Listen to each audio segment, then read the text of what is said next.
Eh bien, il se trouve que la vidéo précédente sur les pays qui n'existent pas vraiment vous est plu, tellement que j'ai fait un bond de 1200% de taux de visionnage habituel ces derniers mois. Bon, ce n'était pas difficile avec 38 abonnés de base. Abonnez-vous s'il vous plaît. Humble salutations, je suis Illuminatix, et aujourd'hui, en compagnie, comme la dernière fois, de mon ami FCM2C, on va vous faire découvrir 6 nouveaux pays qui, comme dit René Descartes, ont pensé mais n'ont pas trop été. Mais avant ça, FCM2C, comment ça va depuis? Moi, tranquille, j'ai éclaté un Panzer 3 ce matin en venant. Pourquoi cette question? Eh bien, c'est pour un peu plus de contact humain, vois-tu. Dans la dernière vidéo, on s'est à peine échangé 4 lignes de dialogue. C'est pas faux, mais les gens n'en ont pas grand chose à faire. Oui, mais c'est bien de parler, tu vois, et hier, t'as fait... Eh oh là, Illu, les gens se barrent là. Enchaîne sinon ta vidéo va être un échec. Et je fais comment pour mon ratio? Je dois acheter des nouveaux obus. Ouais, c'est vrai que cette blague idiote est trop longue. Allez, on va passer au premier pays. On a fait un effort pour essayer de bosser la forme et le contexte historique, histoire de donner quelque chose de plus volumineux et qui permet de mieux comprendre ces entités politiques. Si comme la dernière fois ça vous a plu, likez, abonnez et commentez. Et bon visionnage.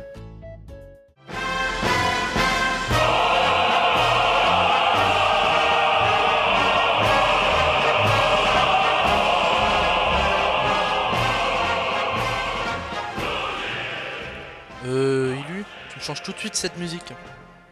Je dirais que je risque mon image auprès de certains. Évite de mettre le feu sur l'huile, s'il te plaît. Bon, on va pas évoquer le sujet qui se déroule depuis le 24 février 2022, mais plutôt évoquer une idée, projet, né quelques temps avant. La Novorossia, en tant que pays. Concrètement, Nouvelle-Russie en français. Pour poser le contexte, lors de l'éclatement de l'URSS en 1991, l'Ukraine conserve ses frontières administratives issues du patchwork soviétique inchangées depuis la Deuxième Guerre mondiale.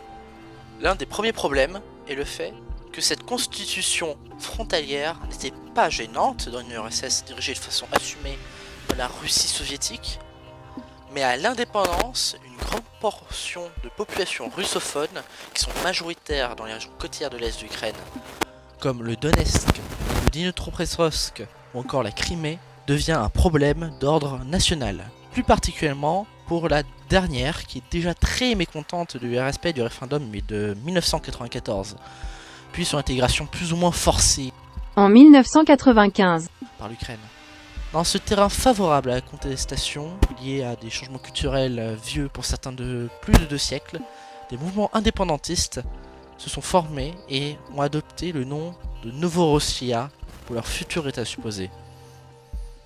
S'ensuit la catastrophique année 90 et le début 2000, les principaux états post-soviétiques se reconstruisent, à l'exception de l'Ukraine et de quelques pays mineurs qui peinent à se développer et à se remettre sur pied. Et pour une grande partie de l'Ukraine, il est impossible de céder de la souveraineté auprès de la Russie, considérée comme un ancien oppresseur, image qui n'aime pas avec la guerre de reconquête ou de stabilisation de l'influence que mène le gouvernement russe, principalement dans le Caucase. C'est à ce moment-là que l'Ukraine occidentale et centrale va décider de se tourner vers l'Occident. Ce qui nous amène au événement de 2013, lors de l'Euromaïdan. La situation va changer pour l'Ukraine. Pour faire court, dans un contexte tendu, un président pro-russe se fait renverser par des pro-Europe, provoquant la colère de l'opposition et de la fameuse population russophone de l'Est. Le nouveau président refuse alors de signer un accord avec l'Union Européenne pour éviter que ça dégénère. Raté, car il provoque du coup la colère de ceux qui l'avaient mis au pouvoir. Grosse manif à coups de cocktail Molotov, un peu partout dans l'ouest de l'Ukraine, la mise à sac du nouveau gouvernement va permettre aux populations de l'Est d'envisager une sortie de l'Ukraine le 11 mai 2014 en réalisant un grand référendum sur l'indépendance. Référendum qui passe et 2 jours plus tard se crée le premier parti politique de la Novorossia. Le 22, l'État se forme et le 24, les 2 régions ayant complètement réussi leur indépendance fusionnent avec la Novorossia. L'Ukraine voit ça comme une menace à son intégrité et à une perte de sa souveraineté envers la Russie et va mater de façon violente l'insurrection, et les oblasts de Donetsk et Dnipropetrovsk vont mener une guerre de guérilla très longue, soutenue directement et indirectement par la Russie, La suite, on vous l'a assez raconté. La Russie annexe l'Ukraine. Merde, c'est quoi ce texte? La suite, on vous l'a assez raconté. La Russie annexe la Crimée après un référendum que l'ONU ne reconnaît pas. Et on a assisté à la véritable première guerre de l'information où Internet va devenir un terrain propice à l'affrontement verbal entre les deux camps de l'Ukraine qui vont petit à petit devenir une bataille diplomatique entre la Russie et le monde occidental. Cette pagaille va mener à plusieurs tentatives de médiation qui échoueront. La Russie finira par lancer une opération militaire de grande ampleur en Ukraine le 24 février 2022. Bref, un bordel dont il faut retenir que la Novorossia n'est pas vraiment reconnue depuis son apparition en 2014, malgré qu'elle continue son combat pour l'indépendance, et même si elle est probablement morte due à l'annexion de la Russie en mi-2022. Après là, il est plus dur de donner un avis concret et clair, car sur une question qui relève plus de l'actualité, à vous de penser ce que vous voulez depuis 2022 et pour la suite du conflit.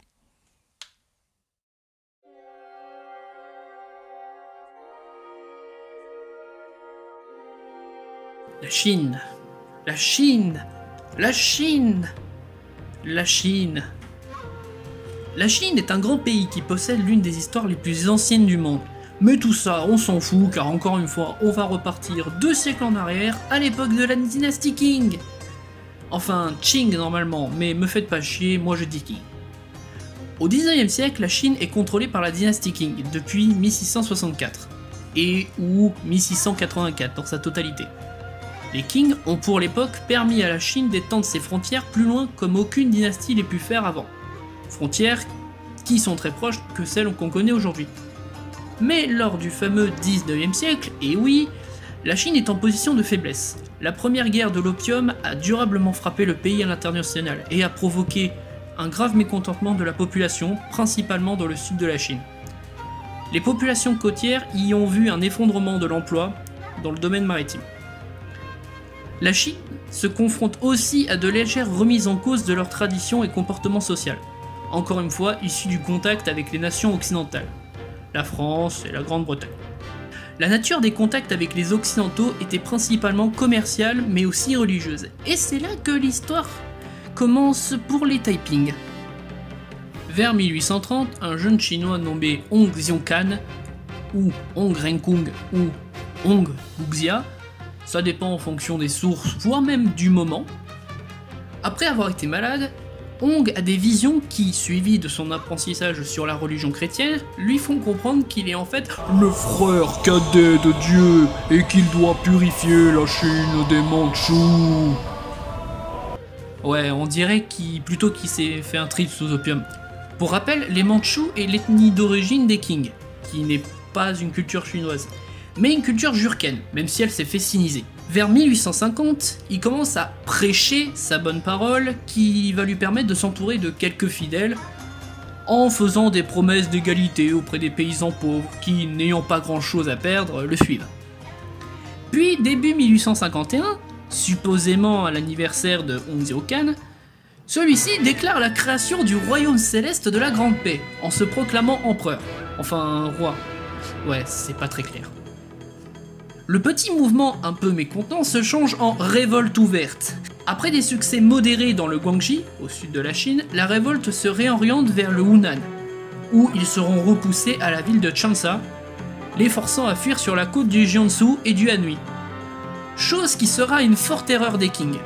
En effet, à partir de 1852, la deuxième plus grande ville du pays, Nankin, est conquise. Elle sera d'ailleurs renommée Tianqing par Hong, symbole impérial ayant été la capitale des Ming au XIVe siècle.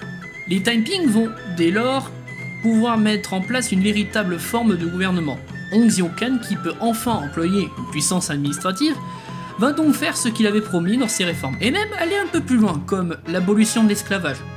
Bon, ça, encore ok pour 1852, mais va aussi interdire la polygamie, la pratique du bandage des pieds pour les femmes, et surtout l'égalité homme-femme. Même si limité, quand même. Il faut quand même se dire que, indirectement, ce pays est énormément précurseur sur des évolutions sociétales. Hong Xiuquan impose aussi certaines doctrines religieuses obligatoires, très similaires à certaines sectes plutôt brutales. Ouais, il n'y a pas du bon partout. Dans sa grosse partie, cette révolte va durer plus ou moins 8 ans. Après, la lenteur de la part des kings ne s'explique pas que par l'instabilité sociale.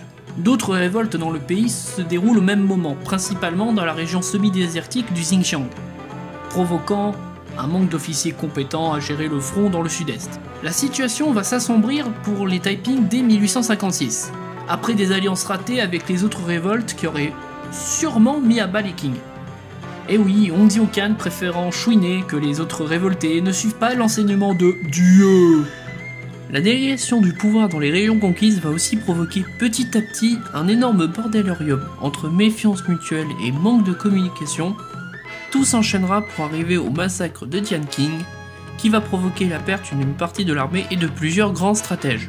L'usure de la guerre commence aussi à se faire sentir chez la grande partie des paysans composant l'armée des Taiping. Beaucoup d'entre eux perdent la ferveur de se battre, même certains généraux se démobilisent pour mener leur guerre de leur côté.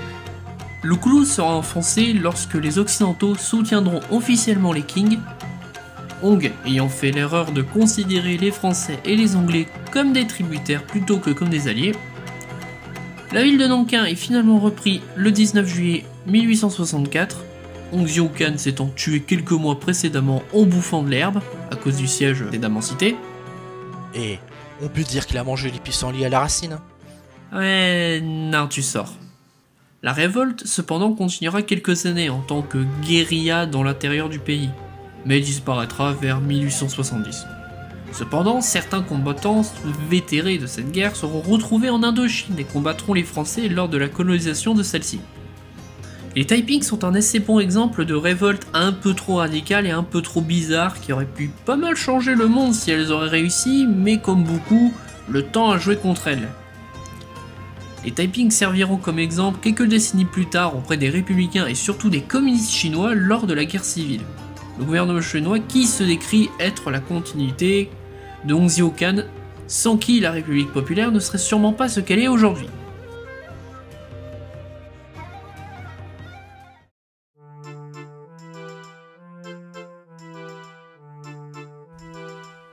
Notre histoire commence en Hongrie. Pourquoi en Hongrie? Car c'est la Grande Guerre, pardi. Vers la fin de la guerre, l'Autriche-Hongrie en désarroi face à la défaite de plus en proche. La guerre se finit en 1918. Débutent alors les traités de paix en Hongrie. Ce gros bloc au milieu de l'Autriche se transforme en miche de pain soviétique au milieu de l'Europe. Pas à cause d'un traité de paix, mais parce que voyant la défaite arriver, les Hongrois vont déclarer leur indépendance vis-à-vis de l'Autriche et créer une démocratie socialiste éphémère. Mais c'est pas le sujet.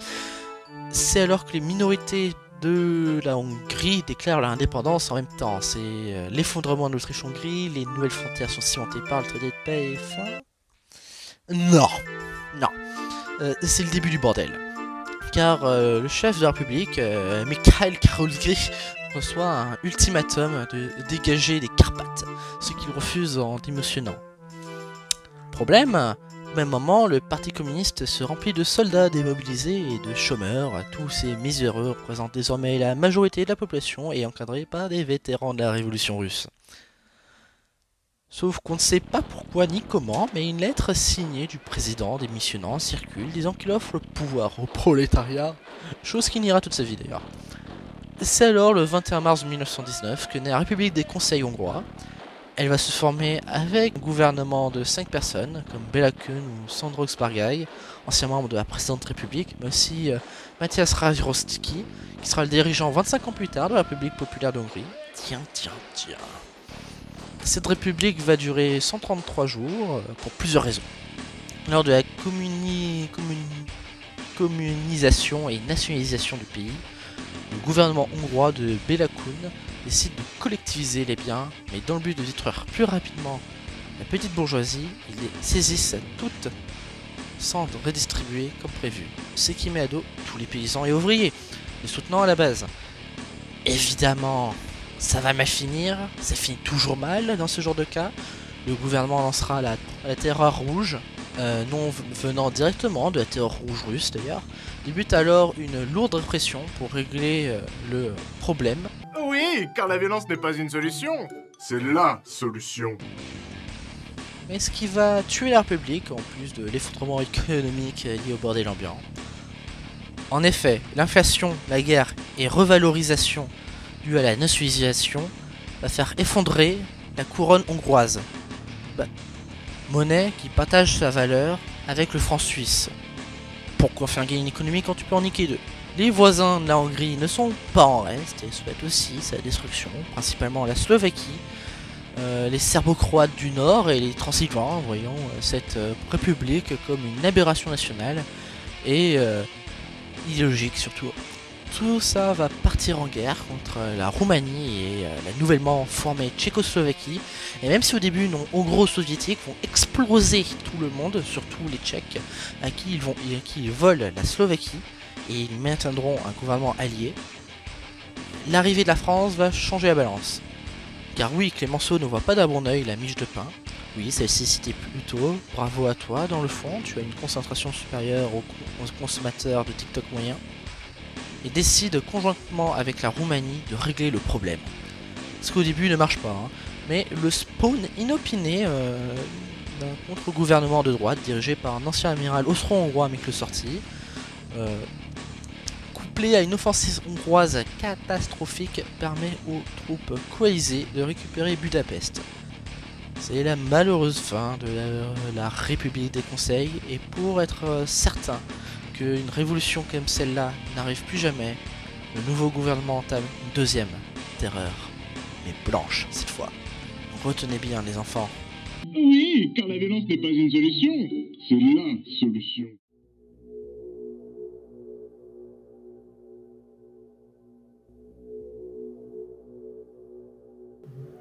Bonjour, bonsoir à tous les Marocains qui pourraient regarder cette vidéo. Déjà, question existentielle. Connaissez-vous le panfrancisme, cette merveilleuse idéologie qui prône... Aïe. Ouais, c'est bon, c'est pas grave, car ça parle pas de vous. Enfin, pas directement. La République du Rif n'est pas une république marocaine, mais rifaine. Oui, c'est une culture. C-O-N-T-E-X-E. La colonisation comment? Ouais, non, c'est bon, j'ai rien dit. La période que je ne définirai pas, qui se déroule de 1830 à 1970, voit de nombreux échanges se faire au niveau du Maghreb et au Maroc, principalement. Depuis plusieurs décennies, la France et l'Espagne, et d'autres puissances comme l'Empire allemand, ont des vues sur le territoire stratégique qui fournit de nombreux avantages.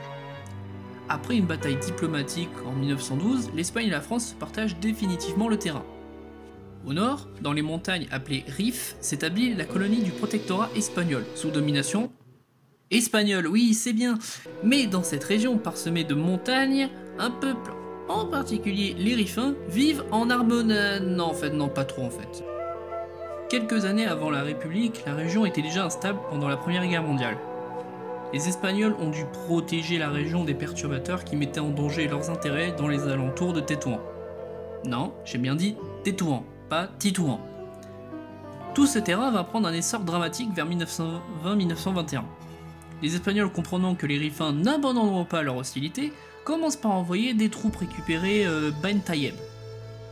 Le général espagnol Silvestre, sûr de lui, continue à avancer dans le territoire, libérant les villages qui n'opposent pratiquement aucune résistance. La famine, due à l'isolement et le manque d'approvisionnement, finit par avoir raison.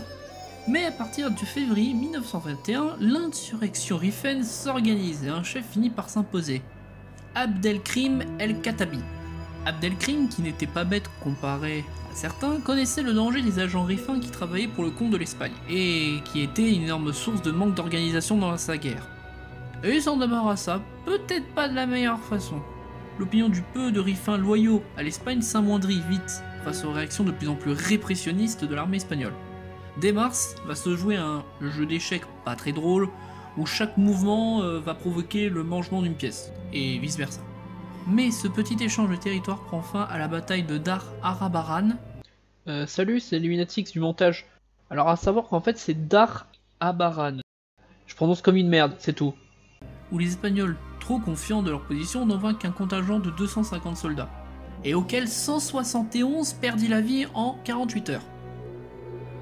Les survivants fuiront à Anoual pour rejoindre le gros de l'armée de Sylvestre, qui, toujours confiant, a sûrement dû se dire « Oh, ça va, on a perdu quelques hommes à cause de sauvages illettrés, c'est pas très grave, ils savent pas se battre. » Oui, eh bien la suite n'est pas très drôle pour Sylvestre car les événements de cette supposée phrase sera connu sous le nom de la catastrophe d'Anoual où 3000 Rifains vont mettre en déroute 25 000 soldats espagnols. Soldats espagnols entraînés et militaires de carrière pour certains. Seuls entre 6 et 10 000 survivront en battant en retraite ou finiront prisonniers. C'est à ce moment que véritablement que l'on vu l'apparition de l'état de la République du Rif, qui n'est république que dans le nom. C'est surtout l'état népotique du Rif. Tous les aspects du pays, comme les finances ou la diplomatie, est géré par les membres de la famille Abdelkrim, qui sont élus pour... Voilà, vous avez compris. Abdelkrim repousse pendant les premières années très facilement les armées espagnoles. Les Rifains qui finissent enfin par posséder une armée correcte, mais après un épisode pas très intéressant et long sur la ville de Melilla, les Espagnols prennent le problème avec un peu plus de sérieux et commencent par bombarder les positions des Rifains. Et amènent des chars qui cette fois risqueraient difficilement d'être arrêtables par des locaux armés d'armes à feu. La résistance farouche des Rifains ne fut pas suffisante et dès 1923, l'Espagne avait repris tout le terrain perdu depuis le désastre d'Anoual. Abdelkrim, retranché dans le Rif central, dut lever des fonds pour garder une armée motivée et unie.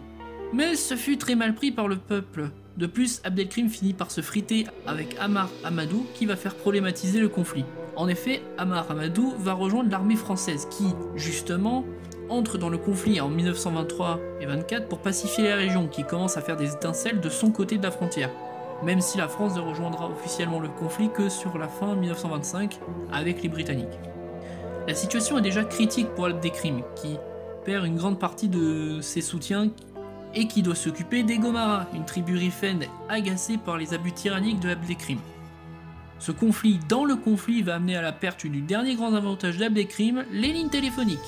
Je pourrais continuer, mais de fin 24 à 1926, le conflit va juste devenir une guerre de position qui va très peu bouger, jusqu'à l'intervention française de façon sérieuse et l'utilisation d'armes chimiques qui vont contraindre Abdelkrim à abdiquer le 30 mai 1926 à Targuist.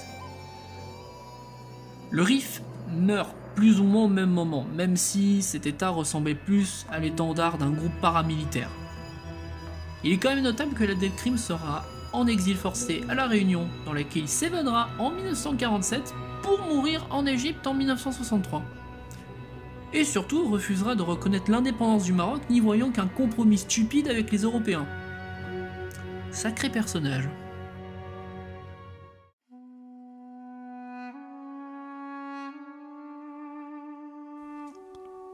Ce pays est un peu moins éphémère que les autres, puisqu'il a survécu 12 ans. C'est déjà un peu plus intéressant que le soupe réchauffé de Ilu, avec ses pays de 2 ans.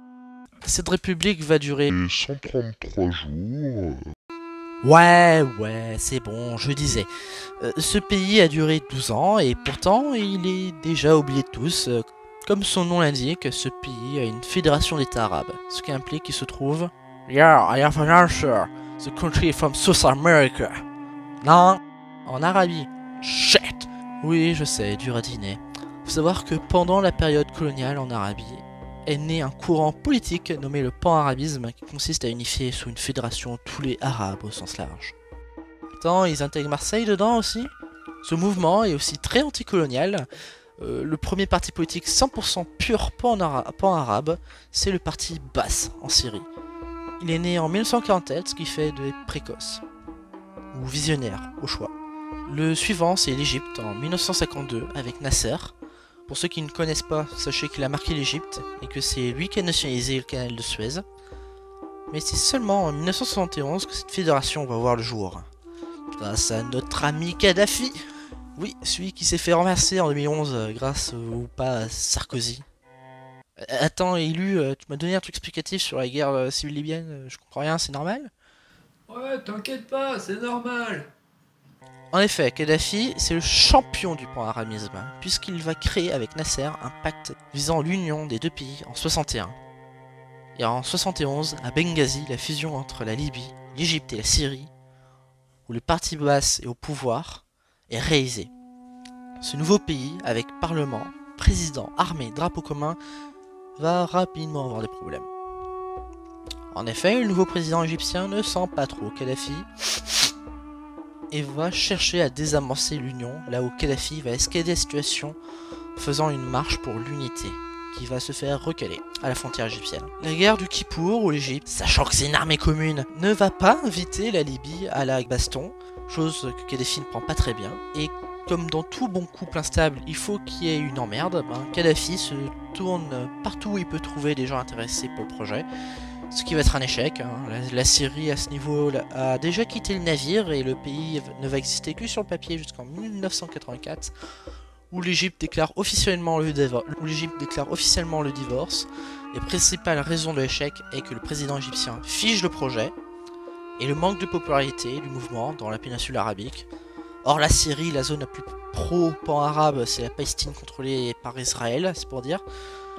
Et la mauvaise presse qu'offre Kadhafi, évidemment.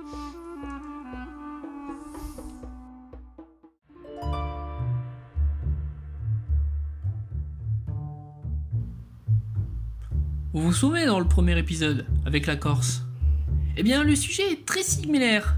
Non pas sur une île, il y a la péninsule à Pizza, mais sur la péninsule à Taureau. Ça fait des chocs à pic. Non, et ça donne la Catalogne. Et oui, pour certains, vous devez savoir que depuis 2017, la Catalogne est de facto une république indépendante, même si administrativement la signature n'a pas été faite, et la région est toujours une commune autonome de l'Espagne. La Catalogne qui est d'ailleurs souvent comparée à la Corse ou à la Bretagne chez nous, une région qui est très autonome et indépendante de son centre culturel. Mais pourquoi ? En parlant de nombreuses républiques catalanes, ce sera plus clair, mais avant, un petit point pour expliquer une notion très importante et qui est à l'origine de tout ce remue-ménage. Il est plus difficile de s'en rendre compte aujourd'hui, en tant que Français qui parle majoritairement le français de la capitale. Mais il faut savoir qu'à l'instar du basque, le catalan n'est pas une langue de la sphère hispanique, comme l'est l'aragonais ou le galicien. Le catalan est à l'origine d'un dérivé de l'occitan et fait donc partie de la sphère d'oc. D'ailleurs, l'occitan et le catalan sont les deux langues officielles de la Catalogne, mais nous nous égarons pas. 10 000 likes et je fais une vidéo sur les langues d'oc. La première république catalane notable dans l'histoire est celle de 1641. Suite à des révoltes pour diverses raisons, le roi d'Espagne Philippe IV envoie l'armée et il veut pas perdre de temps, ça c'est sûr. Mais au même moment, Paul Claris, un ecclésiastique catalan, décrète la République de Catalogne. En pleine guerre de 30 ans, la Catalogne demandera le soutien de la France en échange de sa vassalité. La République ne fera pas grand chose lors de cette guerre et se fera très vite transformer en principauté. Mais la fin de cette guerre va créer la scission que l'on connaît aujourd'hui dans la région historique de la Catalogne. En effet, au traité des Pyrénées, la partie du Roussillon, connue sous le nom de Pyrénées orientales, fut annexée par la France, le reste retournant sous souveraineté espagnole. Évidemment, ça va énerver la Catalogne. La prochaine république apparaît en 1873, mais encore une fois va être très peu intéressante, déjà pour son manque d'informations, l'Espagne étant tourmentée dans la première république.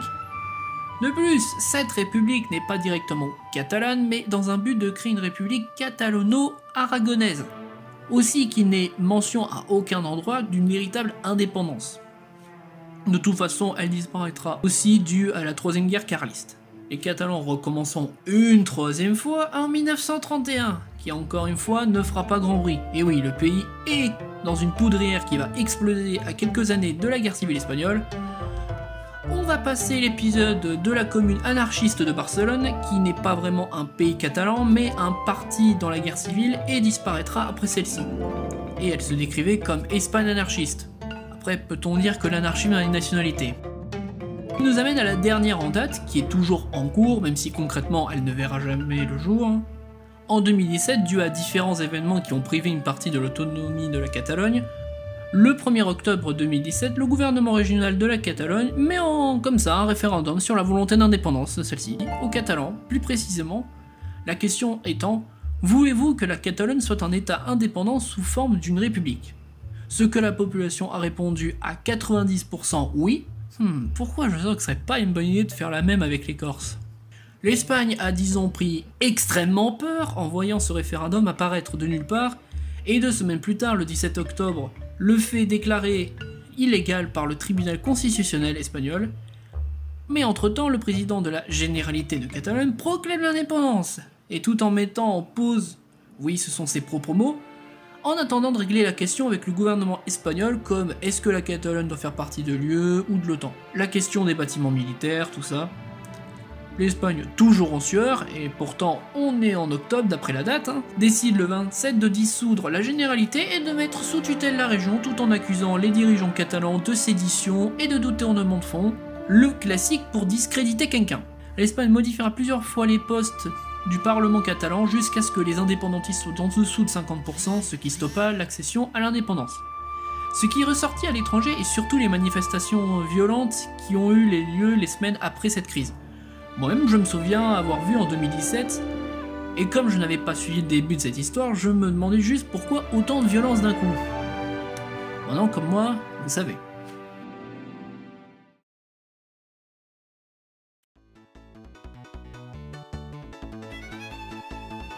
J'espère que c'était intéressant.